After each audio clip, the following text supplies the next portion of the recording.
Bonsoir messieurs, dames, ou rebonsoir si vous débarquez d'une autre vidéo. Bonsoir Thomas. Bonsoir. Nous nous retrouvons pour la critique de Superman de James Gunn, un film que tu as adoré Thomas. Je crois que c'est le film de l'année.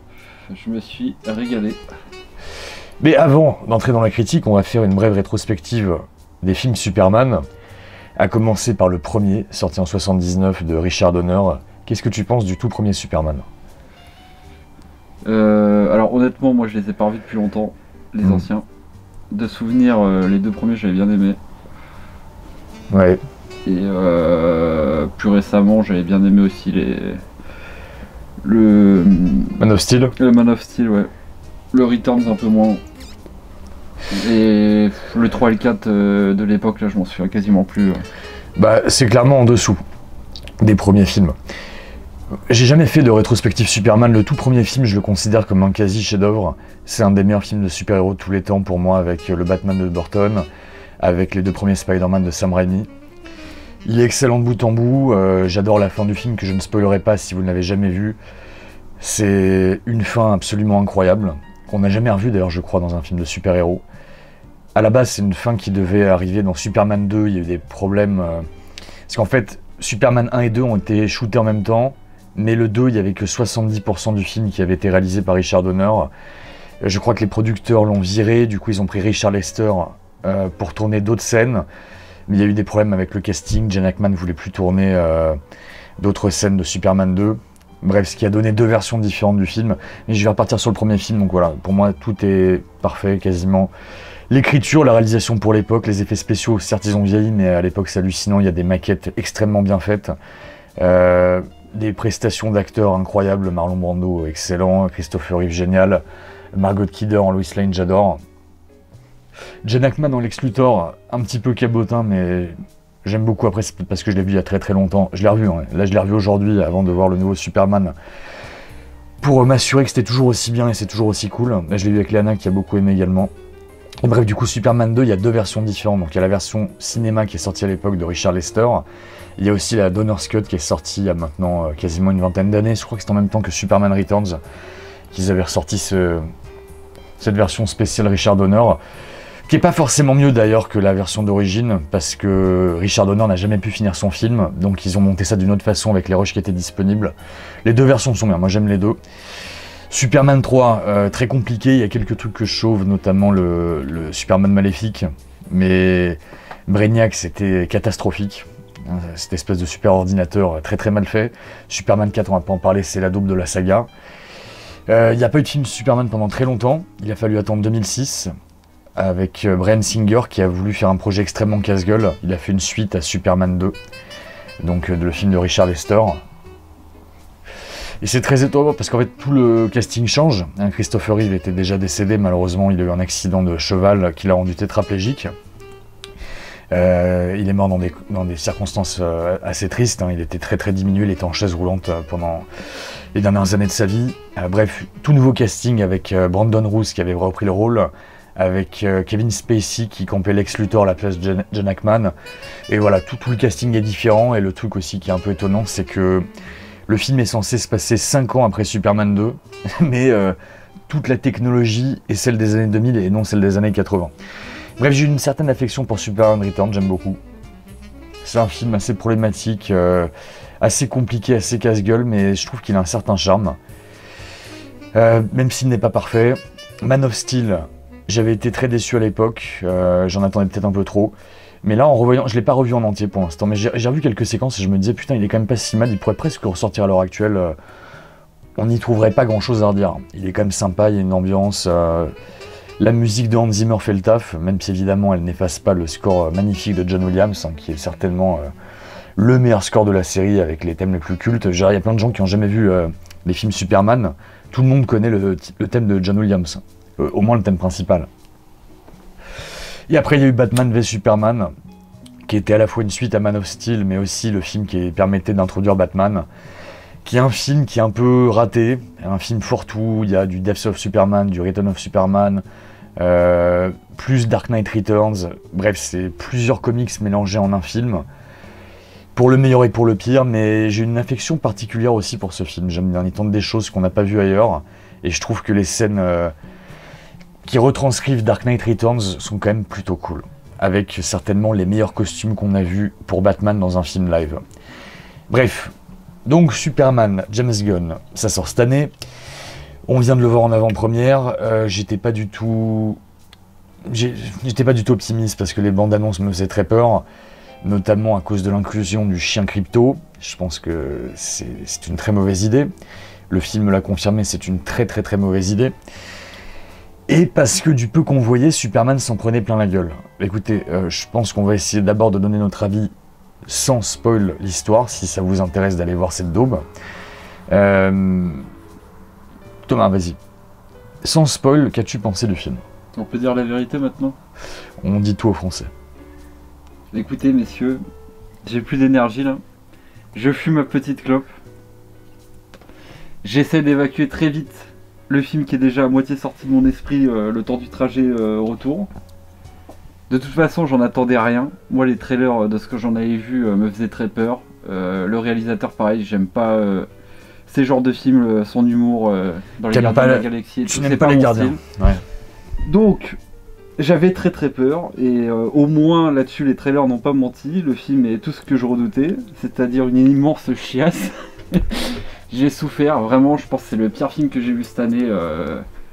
On a fait la critique là, il y a quelques jours de Jurassic Park, ça me fait même rehausser le Jurassic Park qui au moins était un peu divertissant, qui mérite au moins la moyenne. Mais alors celui-là, non, moi c'est pas passé du tout. Pour moi c'est genre 2 sur 10, c'était épouvantable. Je trouve que ça respecte pas du tout Superman. C'est un film à la con avec un humour que j'aime pas du tout, qui est hyper prévisible. Toutes les blagues, on les voit arriver bien à l'avance. Enfin, vraiment, j'ai détesté. Ouais, le film est un sketch géant. En fait, c'est une succession de sketchs. Je pense que si vous mettez quelques scènes sur YouTube, ça peut faire son effet. En fait, la plupart des scènes sont créées spécifiquement avec l'idée de faire rire le public. Voilà, c'est vraiment ce genre de film. Malheureusement, on est typiquement dans un film avec l'humour Marvel, mais peut-être encore pire. Je sais pas ce que ça donne si on le mate tout seul chez soi un soir de déprime. Tellement c'est ridicule. Là, on peut dire que c'est une chiasse intergalactique, hein, elle vient de Krypton. Et encore que je pense que même sur Krypton, on ferait pas des merdes pareilles. Que dire, si vous détestez foncièrement le personnage de Superman, et si vous aimez les films débiles, je pense que ce film est fait pour vous. Voilà, je pense qu'il faut authentiquement détester le personnage de Superman pour apprécier ce film. En fait, il ne respecte pas du tout le perso. C'est simple, Superman s'en prend plein la gueule du début à la fin du film. Il est constamment à terre. En fait, le film s'ouvre avec Superman qui est à terre, comme vous l'avez vu dans le trailer. Hein. Il est en PLS, il se fait sauver par son chien, ça c'est le début du film. Et il va s'en prendre plein la gueule, son combat là juste après, il s'en prend plein la gueule. Tout au long du film, il s'en prend plein la gueule. À un moment donné, ils affrontent un espèce de dinosaure alien qui crache du feu là. T'as dit sur spoil, t'es en train de spoiler plein de trucs. Je crois qu'on va tout spoiler en fait. Alors tu veux encore qu'on se retienne de spoiler? Tu fais ce que tu veux, je t'ai dit déjà, moi je suis là par sympathie, pour le public, pour t'accompagner toi dans ta souffrance. Mais honnêtement, ça aurait été que moi, je n'aurais même pas fait une critique sur ce film. Tellement je l'ai trouvé nul, il n'y a rien à en dire. Donc tu fais ce que tu veux, moi c'est vraiment ce film, c'est atroce. Vraiment, pour moi, c'est ce que j'ai vu de pire cette année, j'en suis sûr. T'es comme le mec dans La Cité de la Peur. Oui. Je n'écris rien sur ce film, c'est une merde. Ce film, moi j'avais pas envie d'en faire une critique, vraiment c'est nul, c'est tout ce que je déteste. Après oui, il y a des gens qui vont aimer, il y a des gens dans la salle qui ont rigolé. Pour qui ce genre d'humour passe, les petites blagues et tout, moi je les trouve hyper prévisibles, j'aurais pu les écrire moi-même, je les vois arriver 20 bornes avant. Et puis le film repose que sur ça, quoi, sur 2-3 blagues à la con dans le film. Le scénario est nul, le casting est affreux, les remixes de la bande-son sont médiocres. Ah oui, alors, vous m'excuserez, je me fais pas chier à retenir le nom de tout le monde cette fois-ci. Alors, non seulement j'ai retenu aucun nom dans le casting, à part évidemment Nicolas Hoult, que j'aime bien d'habitude. Là, je l'ai trouvé bon dans le rôle qu'on lui a donné, c'est juste que son perso ne correspond pas à ce qu'est Lex Luthor. Là, on dirait un gamin capricieux qui pète des câbles, c'est insupportable. On le voyait dans les trailers, mais là, c'est encore pire pendant tout le film. Et lui, il joue bien. Même le mec, d'ailleurs, qui joue Superman joue bien, hein. C'est pas ça, c'est l'écriture qu'une catastrophe. Mais donc, je suis désolé, j'ai pas retenu le nom du mec qui jout Superman, je retiendrai pas, ça m'intéresse pas. Ni Lois Lane. Et j'ai pas retenu le nom non plus des compositeurs qui ont fait un travail vraiment de sagouin, c'est affreux. En fait, c'est le pire du pire que ce qui vous... On va parler de la musique, là, comme ça spoil rien. C'est le pire du pire de ce qu'ils pouvaient faire. C'est-à-dire que je me suis dit, soit ils vont reprendre les thèmes de John Williams, parce qu'on avait entendu une reprise dans un des trailers, ou alors, ils vont partir sur complètement autre chose, un petit peu comme Hans Zimmer a fait, où il a porté sa propre patte et il a fait un score qui était plutôt cool pour Man of Steel. En fait, ils ont fait une série de reprises de thèmes de John Williams, mais en mode pourri. Les arrangements sont affreux, c'est nul, c'est des petites reprises à la guitare, au piano, au synthé, enfin c'est nul à chier, il n'y a aucune ambiance. On n'est jamais transporté, on n'a jamais les frissons, tout le contraire de ce que procure la bande-son du premier Superman de John Williams. Vous voyez, là, on est vraiment à l'opposé complet en termes d'épique. Niveau score, c'est 0. C'est clairement le pire score qui a été fait dans un film Superman. C'est indéfendable, donc je suis désolé, j'ai pas retenu le nom des compositeurs, mais ne les rembauchez plus jamais, hein, c'est pas possible. Donc oui, comme tu l'as dit, c'est une succession de gags, le film est extrêmement mal écrit, mais à dessein, je pense sincèrement que James Gunn n'aime pas Superman. Ah oui, je pense que ça ne l'intéresse pas de filmer ce personnage. C'est tellement poussé en fait dans la bêtise à certains moments et dans le foutage de gueule que oui, j'ai l'impression que le réalisateur lui-même se fout de la gueule de son propre film, de ses persos et on rigole quoi. Oui, en fait, vraiment, j'ai senti que c'était fait exprès quoi. Le mec n'est pas sorti des Gardiens de la Galaxie ou Suicide Squad. C'est vraiment exactement dans la même ambiance. C'est ambiance fun, sketch débile. Alors pareil, le titre du film est mensonger. Ça s'appelle Superman. Mais ça aurait jamais dû s'appeler juste Superman. Parce qu'aucun film ne s'appelait Superman à part le premier. Sinon c'est Superman 2, Superman Returns, Man of Steel, etc. Là ils ont appelé ça Superman. Donc je me suis dit, est-ce qu'on va se retaper l'origin story? Heureusement non. Franchement ça aurait été chiant de se retaper encore une fois les origines de Superman. Ça c'est un bon point. Par contre, ce qu'il en fait c'est Crypto, moi j'aurais appelé ça Crypto, plus la Justice Gang et fit Superman. Voilà, parce qu'en fait c'est ça, on voit plus la Justice League et Crypto en action que Superman lui-même qui se fait marave pendant tout le film. Il n'y a quasiment aucune scène où Superman sauve des gens. Il y a 2-3 moments où tu le vois, genre à un moment donné, donc, quand ils combattent le gros monstre, là, l'espèce de dinosaure alien, là, je sais pas comment on l'appelle, Superman va sauver un écureuil, il va sauver une petite fille, mais globalement il se fait tabasser par toutes les menaces du film, et à un moment donné il n'arrive même pas à retenir complètement un immeuble. Tu sais, quand il va sauver la nana là, qui est en voiture, l'immeuble il le retient, mais l'immeuble s'effondre sur lui. Enfin je sais pas, moi j'ai en tête par exemple dans Superman Returns la séquence où Superman soulève carrément une île entière. Normalement Superman c'est le super-héros le plus puissant, tout comics confondu, il est quasiment invincible, t'as des itérations où il est complètement overpété, le Superman 1 million. Le Superman dans le film de James Gunn, on dirait qu'il a perdu quasiment tous ses pouvoirs, il est nul à chier. Un rien, une grosse patate peut le mettre au sol, il met un temps fou à récupérer ses pouvoirs, et il se fait piétiner par tout le monde, dont par Lois Lane. Même Lois Lane se fout de sa gueule. Lois Lane se permet de quitter Superman à un moment donné. Elle sait d'ailleurs son identité, elle connaît, elle sait que Clark Kent est Superman. C'est la même personne, elle se permet de dire oui en fait moi je suis pas faite pour le couple, c'est terminé. Enfin vraiment, c'est un film, vous savez, dans l'air du temps, où le mec passe pour un ringard absolu. Une épave. Une épave. C'est tout sauf Superman. J'ai jamais vu Superman pendant ce film. Je suis atterré par ce qu'on vient de voir. Après, si vous le prenez autrement, comme une comédie familiale, où éventuellement tu vois un mec avec une cape et un slip rouge de temps en temps, bon, peut-être vous passerez un bon moment si vous aimez ce genre de... Vous allez prendre 1 litre de whisky avant que vous êtes à 3 grammes et que vous prenez ça en rigolant, peut-être, ça peut passer, mais... Non mais vraiment... Non, c'est pas moi. Les mots vont me manquer. Je pense qu'on va passer en full spoil. Parce que là, ça va être compliqué de tenir sinon. Ah bah moi tu te fais plaisir, moi j'ai même pas envie de parler de l'histoire, c'est nul, tout est nul, il y a rien, c'est vraiment, j'ai rien à retenir. C'est qui pour toi le meilleur personnage du film? Tu pourrais me dire c'est le chien mignon, le chien bien fait. Ah oui, Léana a beaucoup... Alors, Léana, attendez, je tiens à te dire, Léana a aimé le film. Oui, Léana a aimé le film. D'ailleurs, on la remercie de nous avoir invités. Moi, oui, je ne sentais pas du tout ce film. J'avais vu les trailers, j'avais dit je vais le fuir très vite. Si elle m'avait pas gentiment invité, je n'y serais jamais allé et j'avais bien raison. Pour une fois, les trailers n'ont pas menti. Je m'attendais à cette merde. On la remercie de nous avoir chopé des places en avant-première. On la remercie beaucoup. Mais donc, elle a aimé, elle a mis 3 sur 5. Et elle, le point le plus positif pour elle, c'est que elle adore le chien qui agit vraiment comme un chien. C'est vrai que le chien, il fait n'importe quoi. Il est intéressé par la bouffe, faire des câlins à son maître, il fonce dans tout le monde. C'est un chien complètement con, c'est un chien quoi.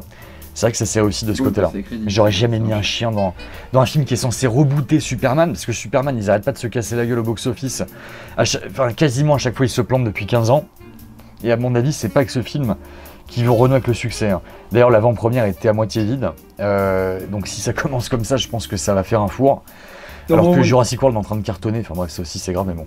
Oui, vas-y. Honnêtement, le casting, vu la médiocrité du film, des dialogues, de l'histoire et tout, je vais quand même essayer de sauver la Lois Lane, l'actrice, ça va dans le rôle. Enfin, après, avec ce qu'il lui donne comme dialogue ou autre, comme à faire dans le film, mais on va dire que l'actrice, ça passe. Et après, dans les mecs de la Justice League, là, le Green Lantern est marrant. Et le Black, je sais même plus c'est quoi, c'est le nom du personnage. Je connais ni le personnage ni le nom de l'acteur, donc je suis perdu. Ça va à peu près aussi. Mais tout le reste, pour moi, le Superman, c'est catastrophique. Le Lex Luthor, j'ai rien de spécial contre l'acteur, mais le rôle qu'il lui donne là, c'est trop mauvais. Les parents de Clark, c'est catastrophique. La meuf là des. Alors tu parles des parents adoptifs. Hein. Oui. D'accord. Oui, parce que. Oui, mais même les vrais parents aussi. Non, mais on sait pas ce que vient faire. On peut signaler que Bradley Cooper joue Jor-El, on sait pas ce qu'il vient qui faire. jadis était campé par Marlon Brando dans le premier film de Richard Donner, puis dans la version de Zack Snyder par Russell Crowe. Là, c'est Bradley Cooper, donc je l'avais vu au générique, je me suis dit tiens, qu'est-ce que ça va donner en Jor-El? Sans déconner, les mecs, on le voit 30 secondes. Ils parlent même pas en anglais, en fait, ils parlent dans leur langage kryptonien. Et à un moment donné, il y a un gag, alors je sais pas si c'est volontaire ou involontaire, mais il y a la bande Magneto qui déconne dans la forteresse de solitude. Et donc Bradley Cooper répète en boucle, je sais pas si j'ai bien entendu, ketchup, ketchup, ketchup. Sauf qu'il parle en kryptonien. Mais je crois que c'était censé être une blague, mais je suis pas sûr. Enfin bref. Mais oui, les parents adoptifs. Le personnage qui m'a le plus énervé. Les parents adoptifs de Clark sont déprimants. Oui, non, c'est déprimant. Et le personnage qui m'a le plus énervé, c'est comment elle s'appelle? La fille là dans les. Oui, dans c'est pas la Justice League, c'est Justice Gang. Enfin, moi, c'est un ersatz de la Justice League. Hein. C'est la Justice League des pauvres. Il manque plus que Superman, Batman et Wonder Woman pour faire la vraie Justice League. Mais bon. C'est quoi le nom de ce perso déjà? On sait plus, on s'en fout. Je sais même plus, j'ai plus énergie. Pas très mais important. bref, elle passe son temps à gueuler, à servir à rien dans le film, à crier. Oui, mais elle tue l'équivalent de Netanyahou. Ah oui, parce que ça, c'est peut-être le truc le plus intéressant du film. C'est que c'est un film pro-Gaza anti-israélien, parce qu'il y a une énorme parabole avec un camp de gens qui sont attaqués par un pays imaginaire, mais on comprend très bien que c'est Israël qui attaque, et Superman veut défendre l'équivalent de Gaza.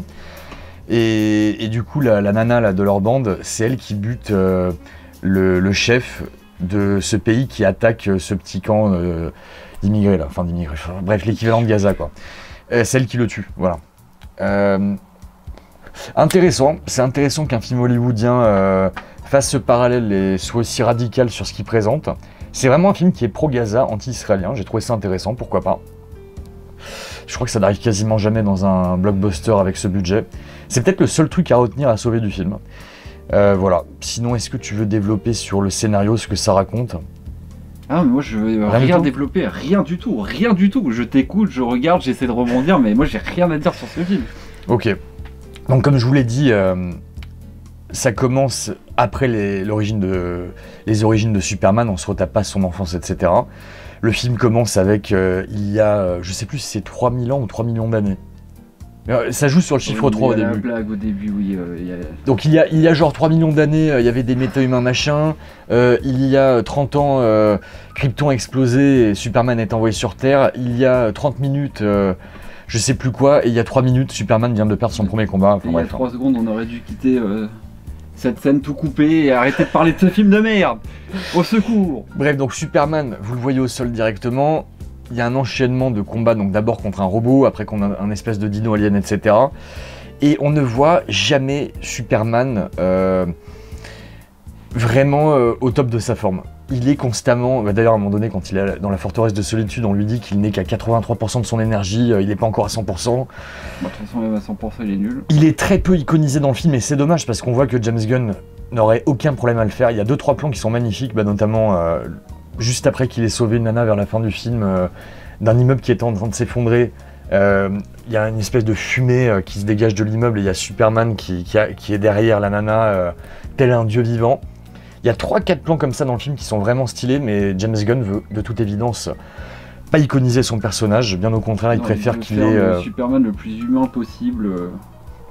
Oui, en fait, il préfère voir Superman au sol, la tête dans le bitume, à moitié mort, la tête complètement déformée, parce qu'à un moment donné, il va se faire emprisonner par Lex Luthor dans une prison qui est dans un univers de poche, comme ils appellent, dans un genre de monde parallèle, où Lex Luthor a construit une énorme prison géante avec plein de prisonniers. Et il enferme Superman avec un personnage qui peut matérialiser ce qu'il veut dans ses mains, du coup... il matérialise de la kryptonite, ce qui fait que Superman a la gueule complètement déformée, et ça dure au moins 10 minutes. Hein. Enfin, le Superman est complètement désiconisé, voilà. Après, voilà, il se fait marcher dessus par Lois Lane, par ses collègues au travail quand il est Clark, bon ça vous me direz c'est normal. Mais je trouve qu'il n'y a jamais aucune magie dans ce film, il n'y a aucun moment qui fait rêver, il n'y a aucun moment où on a des frissons, il n'y a aucun moment où on a envie d'être le personnage de Superman, ce qui est quand même l'antithèse de ce que devrait te procurer un film de super-héros de cette trempe. Ouais, moi quand j'ai vu Spider-Man 1 et 2 au cinéma à l'époque, tu ressors du film, t'es dégoûté parce que tu te dis putain en fait je suis pas Peter Parker, en fait j'ai pas de super pouvoir. Tu vois, c'est des films qui ont des élans, tu vois les Spider-Man étaient portés par la BO de Danny Elfman qui était magnifique avec la superbe réalisation de Sam Raimi. Là, tu sors du film, en fait, tu te dis putain, heureusement que je reprends ma vraie vie. Ah oui, non, mais... Parce que j'en ai marre de voir un mec qui est constamment à terre, qui se prend patate sur patate sur patate dans la gueule, c'est insupportable quoi. Je suis venu voir Superman. Je suis pas venu voir ces acolytes de merde, la Justice League pourrie avec le chien, je m'en fous. C'est insupportable. Enfin bref, James Gunn, je pense qu'il est consciemment passé complètement à côté de son sujet. Et je vais faire une mini pause parce que je crois que j'ai parlé assez longtemps. Et on reprend. Bien, on va essayer de dire 2-3 points positifs sur le film. Tout n'est pas acheté, la réa en tête. James Gunn n'est pas non plus un naze en termes de réalisation. C'est surtout en termes d'écriture, là qu'on le critique. Il y a des beaux plans, il y a quelques séquences très bien réalisées. Les scènes d'action sont très lisibles, sont impressionnantes. Bon, juste en termes de raté sur les effets spéciaux, c'est l'espèce de dinosaure qui crache du feu, là, dinosaure alien, je sais pas quoi, là. Il n'est pas super bien intégré, mais c'est en plein jour, c'est très compliqué. Mais globalement, les effets spéciaux sont exceptionnels. Hein, c'est quand même très bien. Ouais, mais ça sert à rien. Enfin, moi, il n'y a aucune scène marquante, même les scènes d'action. Non, mais j'essaie de sauver un truc, quoi. Je veux dire, je félicite les centaines de personnes qui ont participé aux effets spéciaux de ce film. De toute façon, globalement, quand je vais voir des blockbusters, des films de super-héros, c'est ce que je sauve. Hein. D'ailleurs, pareil pour Jurassic World Rebirth. Un des seuls trucs à sauver du film, ce sont les effets spéciaux. Et je sauve aussi la réa de Gareth Edwards. Bah là c'est à peu près pareil, mais il faut beaucoup plus que ça pour me faire adhérer à un film, pour que je sois pris dedans. Je pense que le plus important en fait, la base, c'est les effets spéciaux, parce que tu vois quand j'ai revu le Superman de Donner, la plupart des effets spéciaux ont vieilli, ça a pris un sale coup de vieux, et c'est normal. Ouais, c'est normal. Maintenant on arrive super bien à intégrer un personnage qui vole et tout, mais tu vois, c'est tellement bien écrit, c'est tellement prenant, il y a tellement une ambiance de dingue, rien que l'opening sur Krypton au début avec Marlon Brando, ça envoie. Pourtant, tout a vieilli, mais ça envoie. Parce que Brando a la classe, il a de la prestance. Les plans aussi, vous voyez, les plans duraient beaucoup plus longtemps à l'époque. La musique de John Williams, évidemment, est fabuleuse. Même, vous voyez, la séquence où il envoie... Parce que j'ai rematé aussi le début de Man of Steel. Dans Man of Steel, ça dure très peu de temps, le voyage interstellaire de Clark, de Kal-El, entre Krypton et la Terre. Dans le premier Superman, tu vois qu'il traverse plusieurs galaxies, il a des cours sur la Terre, sur la civilisation chinoise, etc. pendant qu'il fait son voyage. Il y a une putain d'ambiance. Ah mais moi c'est incomparable, je sais qu'il y a beaucoup de gens qui aiment pas Man of Steel. Moi il y a plein de trucs que j'aime. Mais là je parlais du premier Superman, hein, parce que dans Man of Steel justement c'est trop court cette séquence. Moi il y a quand même plein de trucs que j'aime dans Man of Steel, je sais que beaucoup de gens le détestent. Mais s'ils viennent me défendre le nouveau là... Moi je ne veux pas les entendre en fait, c'est le pire Superman que j'ai jamais vu. Et en fait, là quand tu parles du premier, tu décris tout un ensemble entre la mise en scène, le jeu d'acteur, le son, enfin c'est un tout qui fait que l'écriture la scène vie et que tu l'aimes. Ouais. Bah là moi c'est un tout qui fait qu'il n'y a rien, même en fait s'il y a un bon truc dans une scène ou autre, tout le reste est tellement mauvais qu'en fait je ne peux rien retenir. C'est vraiment ce film, moi j'ai rien à sauver, et c'est surtout je veux très vite l'oublier. C'est surtout l'écriture, parce que oui, dans le premier Superman, même l'histoire d'amour, on achète, les acteurs jouent bien, en fait c'est charmant, il y a un charme de l'époque, les personnages sont classe, parlent bien, on croit encore en l'amour, oui, parce que là dans cette version de Superman, Lois Lane c'est une femme de maintenant, et déjà à l'époque, la Lois campée par Margot Kidder, c'était une femme de cette époque des années 70 qui avait du caractère, mais elle était classe, elle était charmante. Là dans cette version c'est une poufia, je suis désolé, c'est tout ce qui va pas en fait dans les nanas de maintenant, la Lois Lane de ce film. ça casse tout le rêve, en fait ça donne même pas envie d'être en couple, même elle dit en fait je crois pas au couple, alors qu'elle est quand même avec Superman, enfin, c'est complètement déprimant. Alors qu'à l'époque, tu vois, t'as envie de devenir une meilleure personne quand tu finis le premier Superman, je parle même pas de la fin, je vais pas spoiler, regardez vraiment le film. Même si vous appréhendez le fait que ça ait vieilli, regardez le premier film de Richard Donner, parce que la fin est superbe. Les 10-15 dernières minutes du film font un truc que vous avez jamais revu dans un film de super-héros. Il y a un côté incroyablement épique, romantique, émouvant, que j'adore, et qu'on retrouve plus du tout maintenant dans cette époque cynique où il faut faire des blagues tout le temps, où il faut faire rire la salle, où en fait on s'adresse plus à un individu qui peut ressentir des émotions, mais à un groupe qui doit forcément se marrer. J'ai commencé, là j'ai vu des critiques sur X là, de journalistes américains, enfin toujours les mêmes tocards qui racontent n'importe quoi, qui nous vendent ce film comme le meilleur Superman ever, il n'en est rien, c'est ramassé de conneries. Non mais c'est encore des gens vendus, achetés, ou alors sinon qui n'ont aucun goût, qui n'ont pas vu les premiers films, c'est complètement impossible. Je peux pas croire une seule seconde qu'un fan de Superman valide ce film, c'est complètement impossible. Ou alors éventuellement un pur fan de comics qui voulait absolument voir Crypto, et pourquoi pas une ancienne itération de la Justice League, parce que le Green Lantern là, il est vraiment bien, ça ok. Mais si c'était juste pour voir Superman, on peut être que déçu, mais hyper déçu. Pareil, la cousine qu'ils intègrent à la fin du film qui vient récupérer le chien, je veux pas voir ça. Pour moi, la cousine de Superman et le chien, c'est vraiment l'univers très très étendu. Et éventuellement, tu montres ça quand t'es au 3e, 4e film. Mais tu montres pas ça pour ton reboot de Superman au cinéma. Pour moi, c'est incompréhensible. Là, ce que je veux d'abord, c'est retrouver l'univers de Superman, qu'on me présente un Superman badass, iconisé, qui aspire à être meilleur, qui donne de l'espoir, qui fait rêver, et pas un mec qui s'en prend plein la gueule tout le film, qui n'est plus que l'ombre de Superman. J'ai pas envie de voir ça au cinéma. Puis j'ai envie d'une belle romance avec Lois. Oui, je sais pas, j'ai parlé des films Superman, mais on pourrait aussi parler de Lois et Clark dans les années 90 avec Terry Hatcher. Moi je regardais ça quand j'étais enfant, ça me faisait rêver. Je suis sûr qu'il y a plein de gens parmi vous, vous avez la quarantaine, vous avez regardé cette série, ça vous faisait rêver aussi. Smallville, je peux dire plein de trucs mauvais sur Smallville, mais tu vois, les 3 premières saisons, il y avait plein de super bons trucs. C'était l'adolescence, tout le monde était beau dans la série, les personnages de Clark ressemblaient à quelque chose, hein, je vais me calmer, mais franchement, là, ils ont fait aucun effort. Enfin, vraiment, les parents de Clark dans ce film, on dirait qu'ils sont à moitié morts. T'as l'impression vraiment que James Gunn veut tout faire, sauf filmer Superman et ses parents. Tout ce qui l'intéresse, c'est tout ce qui est à côté, et se foutre de la gueule de Smith et faire des gags. C'est lamentable. Voilà, sinon, moi, je vous conseille de voir aussi Superman 2 de Richard Donner et Richard Lester, matez les 2 cuts. Vous oubliez Superman 3 et Superman 4. Vous regardez, donnez une chance aussi à Superman Returns de Bryan Singer, qui est un bien meilleur film que ce nouveau Superman de merde. Regardez Man of Steel, hein, même moi je vais le revoir en entier, parce que c'est un film qui est quand même badass, qui tente des choses, qui sous ses côtés spot de pub à trop de moments, a une volonté de faire de Superman quelque chose de très très épique. La bande son de Hans Zimmer, moi je l'écoute de temps en temps quand je cours, ça me donne la motivation. Là je peux vous jurer que le score de ce film, jamais je le réécoute de ma vie, mais jamais quoi. Ça donnera zéro motive. C'est bon pour l'EHPAD, c'est une catastrophe.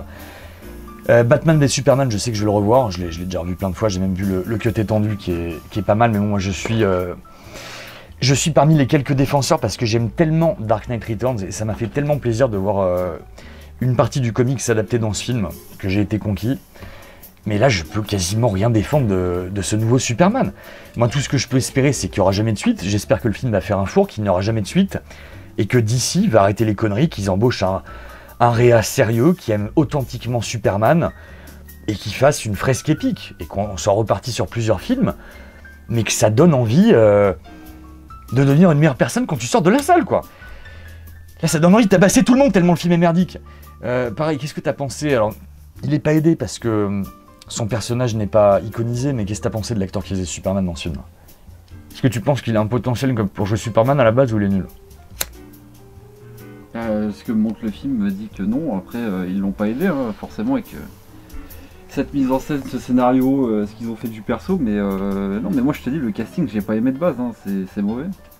De toute façon ce film pour moi c'est un reflet de beaucoup de travers de notre société que j'arrive plus à encaisser. Moi je pense que je suis pas arrivé dans la bonne époque, je suis pas en adéquation avec tout ça là, et ce film pour moi c'était un reflet de tout ça, et il n'y a rien que j'en garde, il n'y a rien que j'en sauve, je l'ai déjà évacué de ma tête, je ne veux plus en parler. C'est un film dans l'air du temps. Pour moi c'est finito. C'est un film dans l'air du temps, mais je pense vraiment qu'ils vont se casser la gueule avec, de toute façon le bouche-oreille, je pense, va être désastreux. Mais il y aura 2 clans.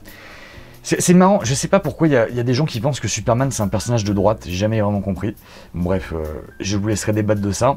Là c'est foncièrement un film de gauche, mais en fait c'est le genre de gauchiste qui pense que Superman est un perso de droite et que du coup faut le massacrer. Je pense que c'est pour ça qu'il a appréhendé le sujet de cette façon, je ne vois que ça.